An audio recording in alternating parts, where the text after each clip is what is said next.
नमस्कार. आज आपण आलतो धाग किल्ल्यावरती, धागबैरी. तर वर जाताना आम्ही सूचना फलक वाचलं आपल्या रायगड परिवाराचं आणि कर्जत पोलीस स्टेशनचं.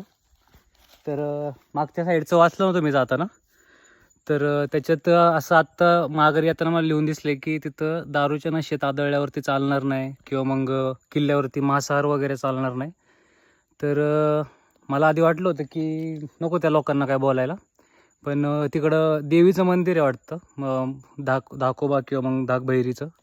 तर तिथं ते धागबैरी नावाच्या देवीचं उदो करत चालली होती लोक. एक 12-13 जणांचा समूह होता.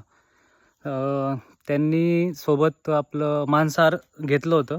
पिशव्यांमध्ये दिसत होतं ते ताटं, 15-16 पाण्याच्या बाटल्या आणि अजून काळ्या पिशवीमध्ये काहीतरी होतं. ते अज्ञात आहे, मला पण नाही सांगता यायचं ते.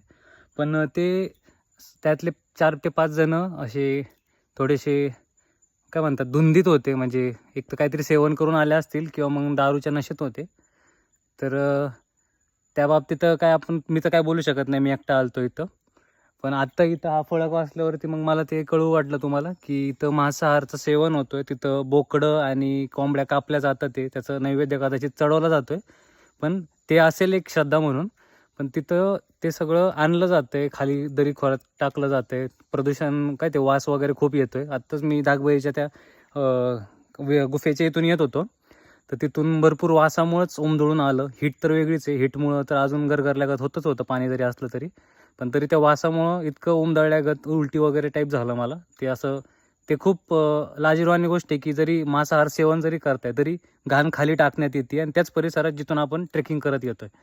आणि त्याच्यासोबत जे काही नॉनव्हेज आणलं गेलं त्यांच्याकडून, ते मेन वरती मंदिरात आपलं जिथं ते गुफा आहे, त्या गुफेमध्येच सगळं त्यांचं ते सगळं चालू होतं.